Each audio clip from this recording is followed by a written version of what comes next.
I think we can all agree we've been hearing more bad than good news when it comes to Canadian businesses over the last couple of years. But one Quebec-based retailer has been turning the tables on that and doing it in a big way, opening new stores at a time when others are consolidating. That business is Simons, Simons Department Stores. Their president and CEO, Bernard Leblanc, is on the line. Mr. Leblanc, thanks for being here this afternoon. Thank you for the opportunity. I appreciate it. Yeah, listen, I will tell you right off the top, I'm a Simons customer, which is interesting because I didn't used to be. I'm sure with a lot of other Canadians, we're dealing with the Bay, and then one day you walk into Simons and you notice, and I'm speaking of the Montreal downtown store, there's just a different vibe. I don't even know how to describe it in that store. That's obviously by design, and it has worked. How did you do this? And what were the steps? I don't want to say turning it around because you've been successful for a long time. What made you work where others failed? Well, we have the privilege of building on a very, very long-term heritage. Some clients may not know, but we are the oldest privately held business in Canada.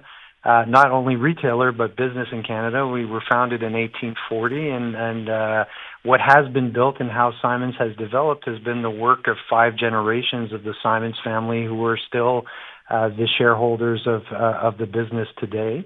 The unicity comes from elements relative to how we build each of the stores in a very unique way, as well as an offering of product that is very thoughtfully curated, which has roughly 70% of our assortment built around private brands that can exclusively be found at Simons, and then complemented by discovery national and international brands that come to complement the offering with a very authentic, human-centric service dedicated to ensuring client satisfaction and really building on a great experience. Hopefully, every single visit that clients come in. If I can, been part of the success. Yeah, if I can, I would ask though, because we have to understand if we have something, to as a parallel, for example, the Bay downtown, and you're only a few blocks away from that, was a giant department store. You could find anything there. And clearly the Simons approach has been, no, we're not going to be selling washing machines or sporting goods. That was by design. Was that always the idea behind this company? That's where you were a fashion retailer for the most part? So it started as a dry goods store in old Quebec, and the fashion orientation that we see today, kind of the modern era Simons, came to life in the 1960s. But today, we are very much focused on being a fashion retailer. Home is also part of our offering, but really home decor, predominantly around soft goods. And therefore, there's really an orientation around building a very curated fashion assortment where when you come into Simons, you can count on us for finding the right element of style for the season and really being able to service everyone in the family. There's really something for everyone at Simons. Yeah, I'm not going to ask you if you're surprised, but the business has done so well and expanded so quickly. You're about to open a $55 million project, I think, in Vancouver. You've opened recently in Toronto. Was there some surprise in how well things are going when you look at how badly some of the other retailers here in that business have been doing? We're privileged to enjoy a very positive reaction to our recent openings, but throughout the country. We opened 2 flagship locations in Toronto last year in the fall, in August and September at Yorkdale and Toronto Eaton Centre. The customer reaction has been extremely positive, and in fact, it created somewhat of a halo effect, those openings in Toronto, where it lifted interest throughout the country. We had 40% gain in market share in our markets outside of Quebec last year. We've just announced yesterday a new store that we're going to be building here in Vancouver, as you mentioned, a $55 million investment here in the city. That will be opening next fall. And really the expectations we had for Toronto have been surpassed.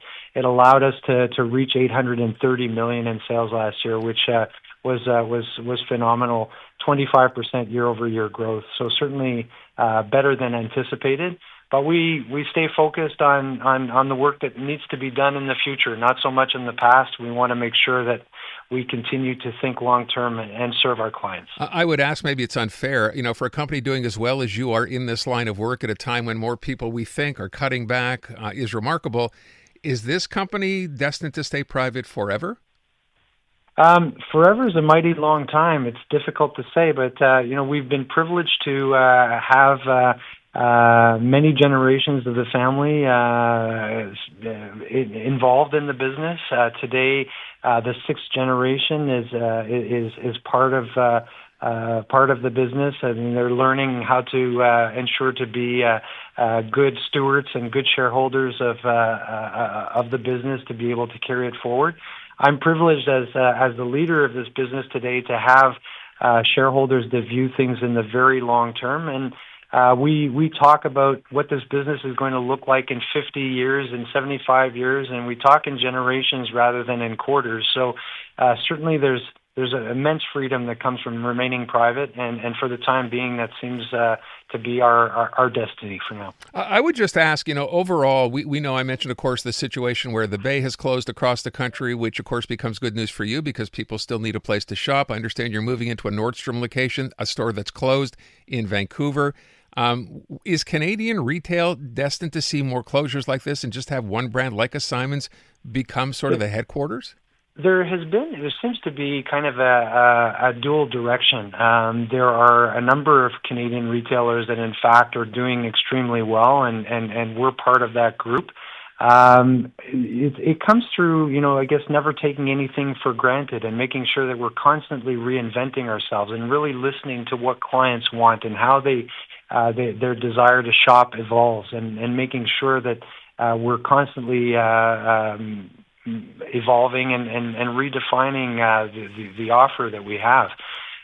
So I can't speak to the ones who failed, but certainly it creates an opportunity for those who continue to reinvent themselves and really ensure that we adapt to how clients are shopping today.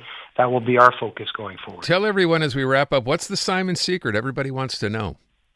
So I would say that it's a combination of well-curated, great quality product, something for everyone, combined with a very human-centric and authentic customer service in unique locations where we bring architecture and the arts to life to create a very pleasant environment. The intersection of those three things is what you can find at Simons, and we'll work very hard, the team and I, to win clients over and ensure we earn people's loyalty over time. That's the Simons recipe. It's great to see a Quebec-based business do as well as you are, and I'm sure we're all proud to see that, as you said, an amazing year last year, opening new locations everywhere. So congratulations to you, and thank you so much for your time this afternoon. Much appreciated. Thanks for taking the time with me. I appreciate having the opportunity to speak to your listeners. Our pleasure. Unmistakably Canadian. It's the music that raised you. The artists raising the bar. Hi, this is Brian Adams. Hey, my name's Brett Emmons. I'm from the Glorious Sons. Hi, I'm Nelly Furtado. Made in Canada. The station that champions Canadian music. Loud, proud, and all yours. No passports required. Just press play. Tap into Made in Canada now on iHeartRadio.ca or the free iHeartRadio app.